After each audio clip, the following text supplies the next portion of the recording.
जय जय रघुवीर समर्थ। महासंकटी सोडिले देव जेणे, प्रतापे बळे आगळा सर्व गुणे। जया ते स्मरे शैलजा शूलपाणी, नुपेक्षी कदा रामदासाभिमानी।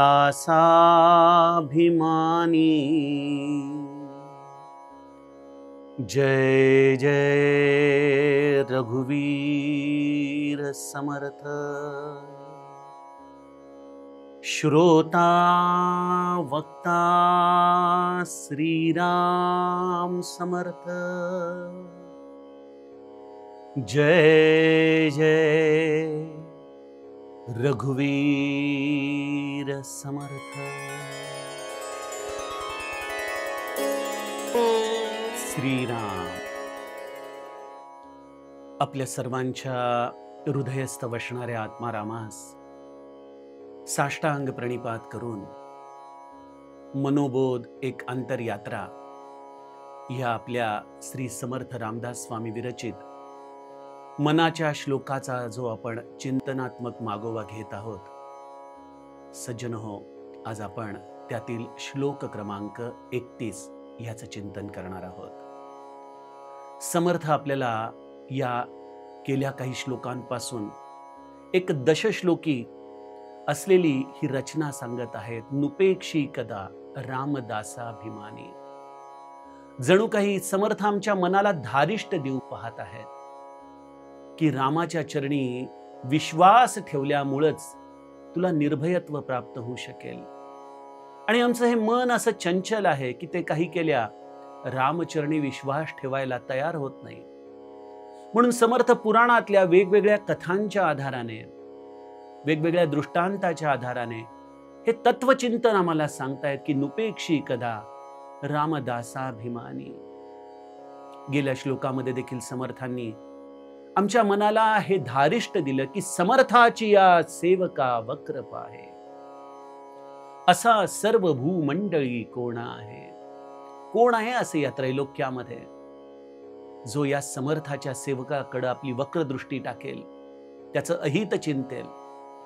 जयाची लीळा वर्णिती लोक तिन्ही, ज्याचं हे गुणगौरव त्रैलोक्यामध्ये सगळे जण करतात, असा माझा रामराया कधीही आपल्या दासाची उपेक्षा करत नाही, त्याच्या अभिमानाला तो कधी पडू देत नाही। समर्थ आम्हाला या मनाला धारिष्ट देताना आता पुढील श्लोकामध्ये एक दृष्टांत देतात। काय म्हणताय समर्थ? महासंकटी सोडिले देव जेणे, प्रतापे बळे आगळा सर्व गुणे। जया ते स्मरे शैलजा शूलपाणी, नुपेक्षी कदा राम दासाभिमानी।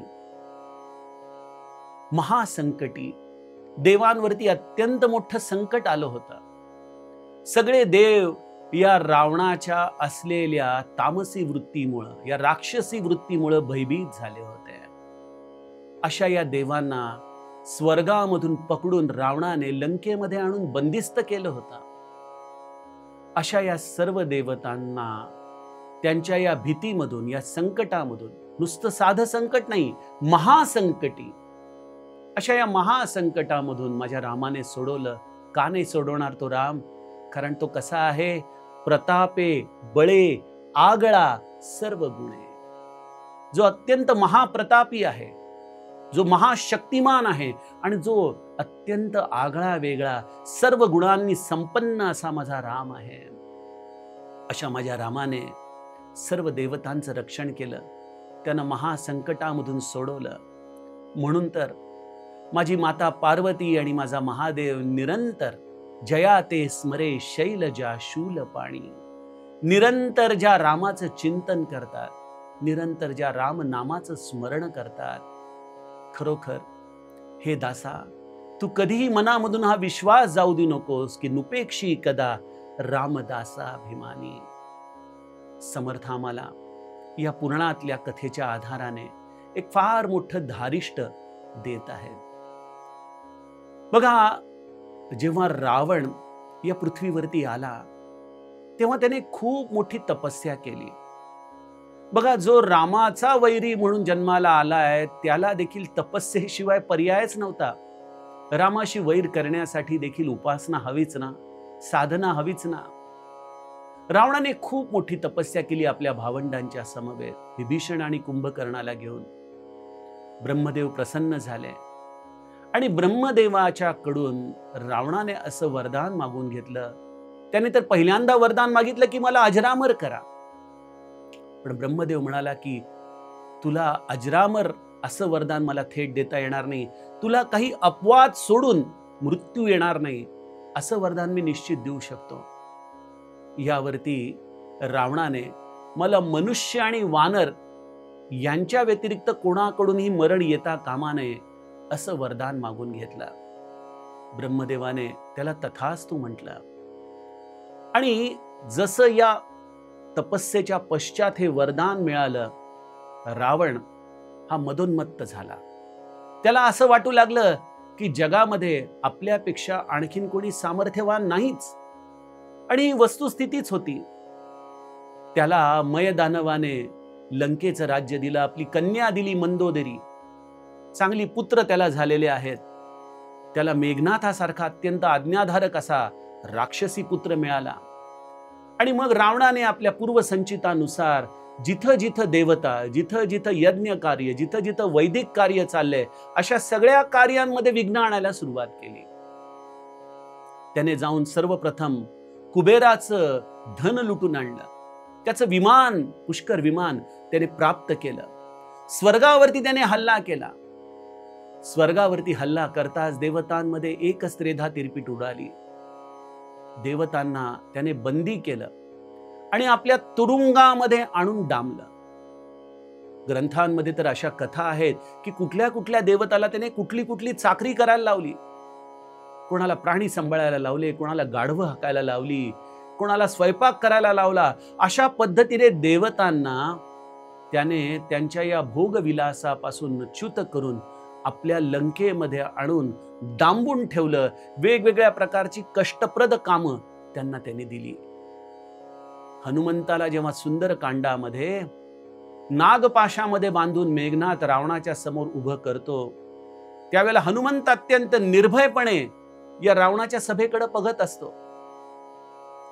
पण त्यावेळेला हनुमंताला काय दिसतं की देवता देखील हात जोडून रावणाच्या समोर मान झुकवून उभे आहेत, चळाचळा कापतायत. त्यांना असं वाटतं की न जाणे आज रावणाची वक्रदृष्टी आपल्यावर पडली तर तो आपला शेवटचा क्षण ठरायचा. कारण तो आपल्या इच्छेने ज्या देवताला मारायचा त्या देवतेला मारायचा, ज्या देवतेला जो कष्ट द्यावासा वाटायचा तो त्या देवतेला तो द्यायचा. आणि अशा पद्धतीने सगळ्या देवतांना त्याने अत्यंत भयभीत करून टाकलं होतं. म्हणून समर्थांनी शब्द वापरलाय महासंकटी. हे अत्यंत मोठं असं संकट त्यांच्यावरती आलं होतं. राम जन्माचा हेतू काय होता? गोस्वामी तुलसीदासांनी फार सुंदर राम जन्माचा हेतू सांगितलेला आहे. विप्र धेनु सुर संत हित लीन मनुज अवतार निज इच्छा निर्मित तनु माया गुण गोपार.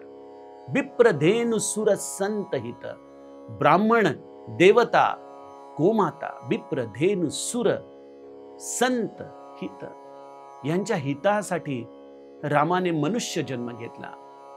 म्हणजे रावणाचं हे वरदानच एक प्रकारे रामाच्या मनुष्य जन्माचं प्रयोजन होतं. कारण रावणाने मागून घेतलं होतं की वानर आणि मनुष्य यांच्या व्यतिरिक्त मला कोणाकडूनही मृत्यू येता कामा नये. बघा आमचा हा भगवंत किती चतुर आहे की नाही.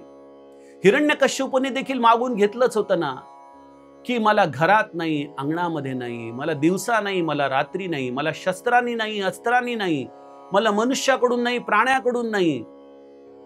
किती विचित्र असं हे वरदान होतं. मला यांच्या कोणाकडूनही मृत्यू येता कामा नये. प्रतापे बळे आगळा. हा आगळा शब्द समर्थांनी यासाठी वापरलाय की त्या प्रल्हादाच्या याचनेसाठी भगवंताने केवढा विलक्षण देह धारण केला नृसिंहाचा. प्रतापे बळे आगळा सर्व गुणे. भगवंत आपल्या या भक्ताला त्याच्या सर्व प्रकारच्या असलेल्या संकटांमधून सोडवण्यासाठी ही चतुराई वापरतो, त्याचं रक्षण करतो. आणि मग या रामाने देखील मनुष्य देह धारण केल्या, मनुष्य लीला केल्या. मनुष्याप्रमाणेच त्याने अयोध्येमध्ये या घडलेल्या शापनाट्यामधून, या कैकेयीने मागितलेल्या वरदानांमुळून अयोध्येचा त्याग करून तो वनामध्ये आला. तो भिल्लांचा झाला, कोळ्यांचा झाला, तो वानर अस्वलांचा झाला. आणि त्याने शेवटी सेतुबंधन करून लंकेवरती हल्ला केला. सगळ्या देवतांना त्यांनी मुक्त केलं. महासंकटी सोडिले देव जेणे, प्रतापे बळे आगळा सर्व गुणे. अशा देवतांचं रक्षण करणारा माझा राम आहे. सज्जनो, देवतांचं रक्षण करणं हा भगवंताचा मोठा गुणधर्मच आहे. पण इथं देवता म्हणजे केवळ स्वर्गामधल्या भोगवादी देवता एवढंच समर्थांना अपेक्षित आहे का? काय झालं, मला काही दिवसापूर्वी एका भगिनीचा मेसेज आला होता आणि त्या मला म्हणत होत्या की दादा, आम्ही नामस्मरण करतो, आम्ही रामाचं नाम घेतो, आम्ही जगाच्या दृष्टीने असे बावळट का ठरतो बरं? आम्हाला उपेक्षा का बरं प्राप्त होते? आमच्यावरती संकट का बरं येतात? सज्जनो, मला या प्रश्नाचं उत्तर देताना या श्लोकाचा आधार आपल्यासाठी घ्यावासा वाटतो. कारण महासंकटी सोडिले देव जेणे, इथं देव या शब्दामध्ये दैवी गुण हे समर्थांना अभिप्रेत आहे. जो सत्वगुण आहे आमच्या जीवनामधला, त्या सत्वगुणाचं रक्षण करणारा हा राम आहे. कसं आहे माहिती का? या सृष्टीमध्ये तमोगुण हा प्राबल्यानी आहे, त्याच्या पाठोपाठ रजोगुण आहे आणि अत्यंत अल्प अशा संख्येने सत्वगुण या सृष्टीमध्ये नांदतो. सत्वगुणाच्या लोकांना अर्थातच या तमोगुणाच्या लोकांच्याकडून प्रादुर्भाव सहन करावा लागतो. कारण तमोगुणाच्या लोकांना नेहमी एक भीती असते. सत्वगुण कसा आहे? एखाद्या चिंगारीसारखा आहे. जसं एखाद्या गवताच्या पिंडीला एक छोटीशी ठिणगी देखील आग लावून भस्मसात करू शकते, त्याप्रमाणे तमोगुण हा जरी खूप मोठ्या प्रमाणात असला तरी सत्वगुणाची एक ठिणगी देखील त्याचं भय या तमोगुणाला वाटत असतं. आणि त्यामुळे तमोगुणाचं एकच कार्य चालतं की जिथं जिथं सत्वगुण उदय पावेल तिथं तिथं त्या गुणाला दाबून टाकायचं. त्या गुणाचं काही केल्या उद्दीपन होऊ द्यायचं नाही, कारण तो सगळ्यात जास्त त्याला घाबरत असतो. माझी माऊली हरिपाठामध्ये हेच म्हणते ना की तृण अग्नी मिळे समरस झाले, तैसे नामी केले जपता हरी.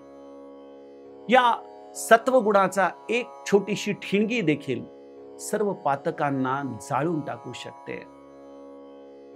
त्यामुळे या आजच्या काळामध्ये देखील 2025 मध्ये देखील ज्याच्या हृदयामध्ये सत्वगुण प्रगट होऊ लागेल, ज्याच्या गुणामध्ये सत्वगुणाचं उद्दीपन होऊ लागेल, त्याला अंतर्बाह्य महासंकटांना सामोरं जावंच लागतं. मी अंतर्बाह्य हा शब्द वापरला कारण त्याच्या हृदयामधले देखील तमोगुण त्याच्यावरती हल्ला करतात. अनेक लोक म्हणतात ना, आम्ही नामस्मरणाला बसलो की मनामध्ये असे काही काही विचार यायला लागतात की जे विचार इतर वेळेला आमच्या मनात येत देखील नाहीत. याचं कारणच असं आहे की तुम्ही या सत्वगुणाची साधना करताय, सत्वगुणाला पुष्ट करण्याचा प्रयत्न करताय. अशा वेळेला या सत्वगुणाला एक प्रकारे हा तमोगुण आतून देखील भीती दाखवून आपल्याला त्याच्यापासून दूर करण्याचा प्रयत्न करतो. पण जर निष्ठेने नेमाने तुम्ही या सत्वगुणाची अर्थात भगवंताची उपासना करत असाल तर बाहेरून देखील असे प्रसंग येतात. अनेक माता भगिनींची तक्रार असते की घरामध्ये वातावरण अध्यात्माला प्रतिकूल आहे. नवरा मला उपासना साधना करायला लागला की काही ना काहीतरी घालून टाकून बोलायला लागतो. हे वय आहे का? हे करायचे दिवस आहेत का? आत्ता संसारामध्ये लक्ष दे, असे निवृत्तीचे वेध लागू शकतात, वगैरे वगैरे गोष्टी सांगितल्या जातात. सज्जनो, पण एक गोष्ट आहे, ज्याने आपल्या जीवनामध्ये हा सत्वगुण सांभाळायचं ठरवलं ना, त्याच्यावरती संकटांचा कदाचित फार मोठा पूर येऊ शकेल त्याच्या हृदयामध्ये, बाह्यांगाने देखील त्याच्यावरती संकट येऊन आदळतील, पण जर तुमची निष्ठा प्रबळ असेल तर त्या निष्ठेच्या पायी त्या रामाला या महासंकटामधून तुम्हाला सोडवावंच लागतं, कारण ते रामाचं ब्रीद आहे, महासंकटी सोडिले देव जेणे, प्रतापे बळे आगळा सर्व गुणे. आणि माझ्या रामाला हा आगळा शब्द जो वापरलाय ना, त्याच्यामध्ये साम दाम दंड भेद या सगळ्या कूटनीती राजनीती या सगळ्याचा समावेश होतो. माझा राम कधी चर्चा करून सामोपचाराने प्रश्न सोडवेल. जर त्याने प्रश्न नाही सुटला, जर युद्ध करायची वेळ आली तर माझा राम युद्धासाठी उभा राहील. माझा राम प्रेमाने समोरच्या व्यक्तीला जिंकून घेईल. कुठल्याही पद्धतीने राम या दैवी गुणाचं रक्षण केल्याशिवाय राहत नाही, कारण त्याला या देवतांच्या विषयी अत्यंत प्रेम आहे, या सत्वगुणाच्या विषयी अत्यंत प्रेम आहे. जया ते स्मरे शैलजा शूल पाणी. बघा, समर्थांचा आराध्य जो आहे तो महादेव आहे, महादेव आणि माता पार्वती. कारण आपण समर्थांच्या आरतीमध्ये देखील हेच म्हणतो ना की साक्षात शंकराचा अवतार मारुती, अशी परंपरा आहे आमच्या समर्थांपर्यंत आलेली. त्यामुळे महादेव देखील निरंतर रामाचं स्मरण करत असतो. तो नीळकंठ, आपल्या कंठाशी असलेलं हे हलाहल निरंतर या राम नामाच्या आधाराने त्याचा तो दाह शमवत असतो. पण इथं केवळ हा पौराणिक आधारच नाहीये, तर सज्जनो, हा तमोगुणाचा प्रतिपालक आहे महादेव आणि माता पार्वती. तमोगुणाचा प्रतिपालक काय आहे या विश्वामध्ये? हा जो तमोगुण आहे, जो या सत्वगुणावरती एक प्रकारे अधिराज्य करू पाहतोय, त्याला संपू पाहतोय, परंतु या तमोगुणाचा प्रतिपालक महादेव देखील निरंतर त्या रामनामाचं स्मरण करतो. अशा या रामनामाचं स्मरण जो महादेव करतो, त्यातून पसायदानातली ओवी डोळ्यासमोर येते की दुरितांचे तिमिर जावो, विश्व स्वधर्म सूर्ये पाहो. तमोगुण संपता कामा नये. तमोगुण हा या सृष्टीचा एक अत्यंत अविभाज्य असा घटक आहे, परंतु या तमोगुणामध्ये या दुरितांचं, हा जो दुष्टपणा आहे, हा दुष्टपणाच जणू काही दूर करण्याचं शास्त्र म्हणजे हे महादेव आणि माता पार्वतीच्या हृदयामध्ये निरंतर चालू असलेलं रामनाम आहे. या रामनामाच्या आधाराने सामान्य जीवाला एक फार मोठा आधार मिळतो की जीवनात जेव्हा संकट येतील, जीवनामध्ये जेव्हा दुःख होईल, जीवनामध्ये जेव्हा हलाहल प्राशन करावं लागेल, त्यावेळेला आपण देखील महादेवाचंच अनुगमन करावं. महादेवाप्रमाणे आपण देखील या कंठाशी रामनाम धारण करावं. रामनाम आपल्या जीवनामध्ये धारण केलं असता कदाचित संकट आमची मिटणार नाहीत, परंतु संकटाची दाहकता मात्र निश्चित मिटेल. एका जनार्दनी भोग प्रारब्धाचा, हरिकृपे त्याचा नाश आहे. माझे नाथ म्हणतात, भोग संपता कामा नये. भोग असू द्या, प्रारब्ध जसा असेल तसा असू द्या, पण भोगाचा त्रास मात्र निश्चित संपू शकतो. त्यामुळे महादेव आणि माता पार्वती ज्या या नित्य रामनाम स्मरणाचा आग्रह धरतात, ज्या या नित्य रामनाम स्मरणाला ते आपल्या कंठाशी धारण करतात, तोच दैवी गुणाचं संगोपन करणाऱ्या जीवाने आपल्या हृदयात धारण करावा. जेव्हा जेव्हा आपल्या सत्वगुणांवरती या तमोगुणांचा हल्ला होईल, जेव्हा जेव्हा ही संकट आमच्या जीवनामध्ये येतील, त्या वेळेला प्रल्हादाप्रमाणे आपण त्या नारायणाचा आश्रय घ्यावा, त्या रामनामाचा आश्रय घ्यावा. ते रामनामच आम्हाला या संकटांमधून तारून नेईल. जगामध्ये कितीही मोठं जरी संकट आलं आणि जर आपली निष्ठा, आपला विश्वास जर बळकट राहिला, तो राम आम्हाला निश्चित या संकटांमधून पार नेईल. हा दृढ विश्वास हे मना कधी ढळू देऊ नकोस, हे समर्थांचं सांगणं. सज्जनो, पुढील श्लोकाचं चिंतन आपण उद्याच्या सत्रामध्ये करूया. जानकी जीवन स्मरण. जय जय राम.